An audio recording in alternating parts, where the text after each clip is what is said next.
Bonjour à tous. Pour ce curé enragé numéro 16, je désirais vous parler de l'écologisme.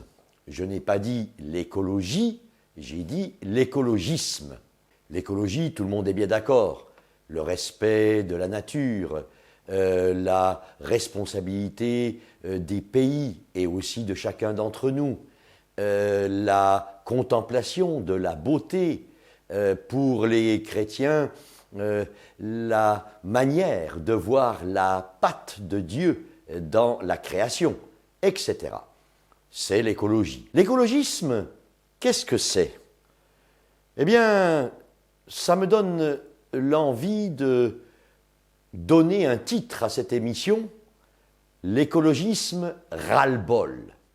Ras-le-bol parce que, finalement, l'écologisme repose sur trois grands points fondamentaux qui me paraissent illégitimes. D'abord, et je me sers d'un article dans Le Monde du 4 juillet 2009 qui a pour titre « Merde à l'écologie » d'un auteur assez musclé, Antoine Sénanque, écrivain, médecin neurologue, licencié d'histoire, et qui va lui aussi protester contre cet écologisme. Je disais trois points.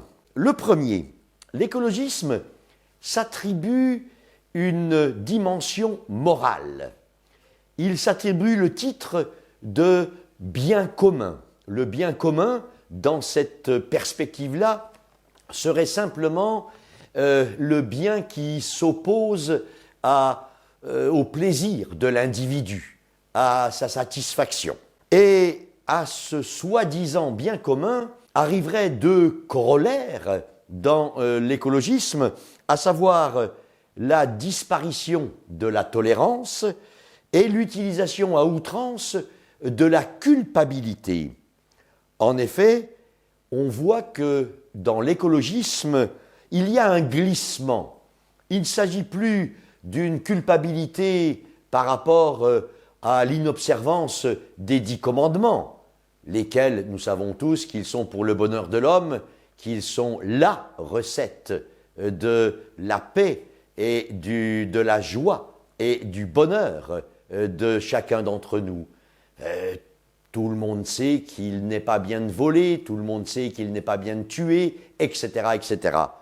Simplement, l'écologisme va opérer un glissement de cette morale qui n'aura plus pour objet le respect des 10 commandements, mais qui aura pour objet finalement de promouvoir une intolérance et un sentiment de culpabilité de l'individu continuellement, en permanence.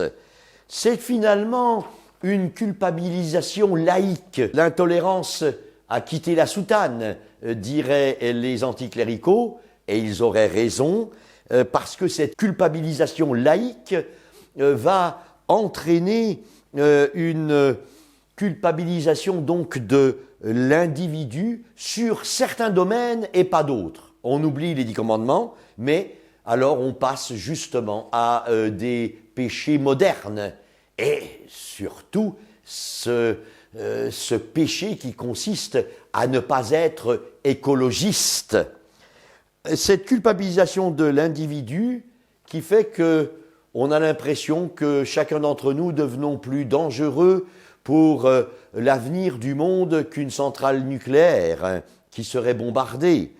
Sous couvert donc d'une hyper-responsabilisation des individus, eh bien, on entretient en eux ce sentiment de culpabilité, de culpabilisation.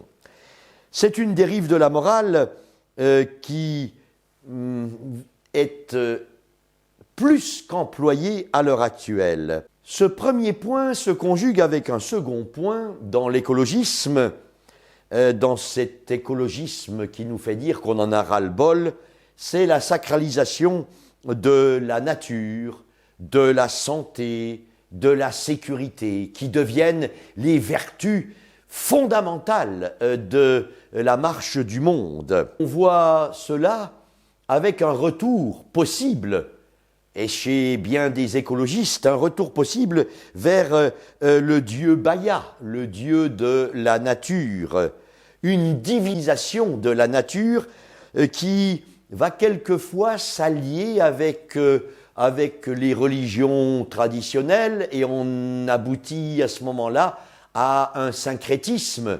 On prend toutes les religions, et particulièrement celle de Baya, et puis on en fait un melting pot, on les mélange, on en fait une salade niçoise en quelque sorte, et finalement on perd au moins pour ceux qui ont la foi, on perd la vraie foi. Ce syncrétisme qui va aussi donner un eschatologisme, si je peux employer là encore ce mot, à savoir finalement une prédiction épouvantable de la marche du monde.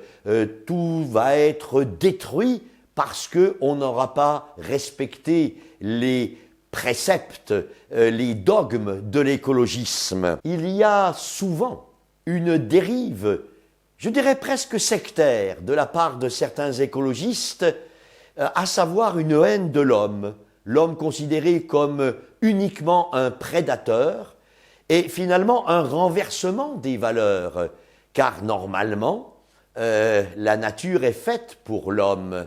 C'est un don de Dieu, disent les croyants, c'est merveilleux, disent les autres, mais de toute façon, c'est au service du couronnement de la création, du couronnement de la nature qu'est l'homme, la nature humaine. Et en fait, dans ce mouvement de haine de l'homme, l'homme en tant que prédateur, finalement, il faudrait, à la limite, nous supprimer pour laisser la nature s'exprimer, mais s'exprimer et vivre sans son couronnement, sans cette créature la plus subtile, la plus belle, la plus grande qu'est l'homme. C'est Stanislas de Larmina, un ingénieur agronome à l'INA, à l'Institut national d'agronomie, qui, au travers d'un livre, m'a fait découvrir ces dangers de l'écologisme. Son livre s'appelle « Les contre-vérités de l'écologisme » aux éditions Salvator.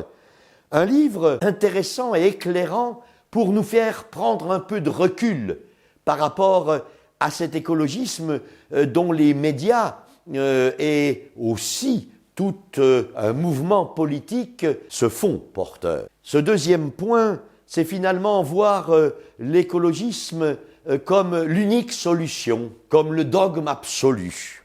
Et puis, je le disais, il y a un troisième point, parce que cet écologisme se caractérise non seulement comme étant la nouvelle morale absolue, comme étant le dogme absolu, mais aussi comme étant basé sur des certitudes. Et l'on voit des certitudes qui ne le sont pas vraiment, parce qu'il ne faudrait pas réduire la science à un politiquement correct scientifique.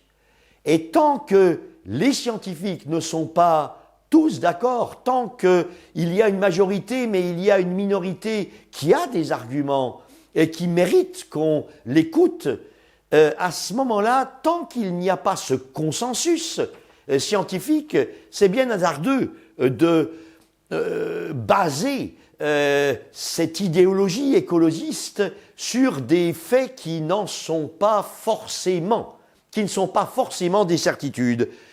C'est la position, l'attitude du fameux GIEC, cet organisme international qui fait la pluie et le beau temps en matière d'écologie.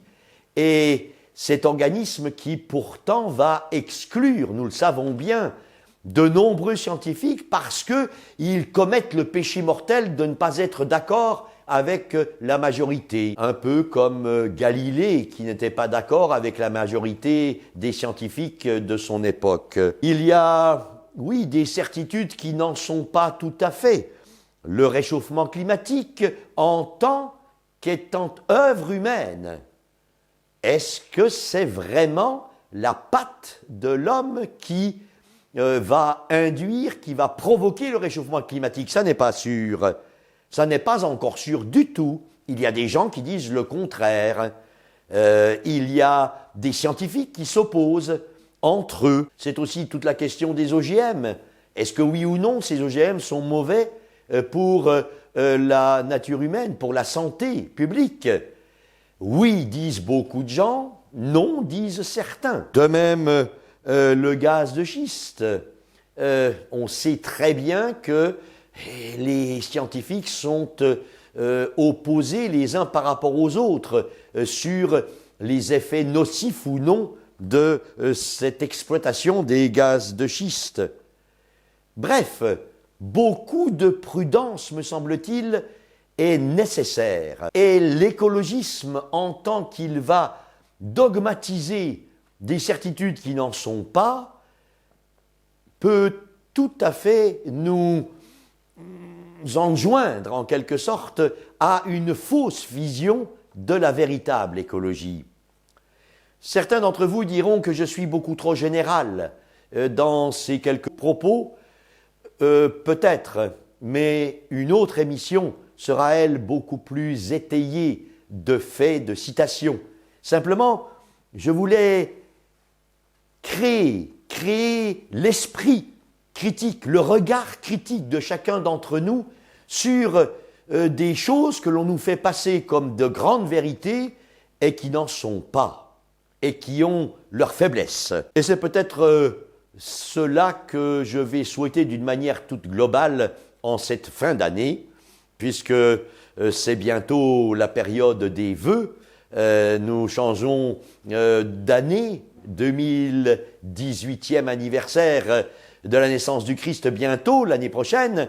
Alors, eh bien, je vous souhaite à tous une bonne, une heureuse, une sainte année, et plus particulièrement une capacité renouvelée et enthousiaste à adopter un esprit critique. Nous allons trinquer, mon technicien et moi, nous allons trinquer à votre santé, à vous tous qui me regardez, plus ou moins fidèlement, avec un esprit critique qui est toujours excellent.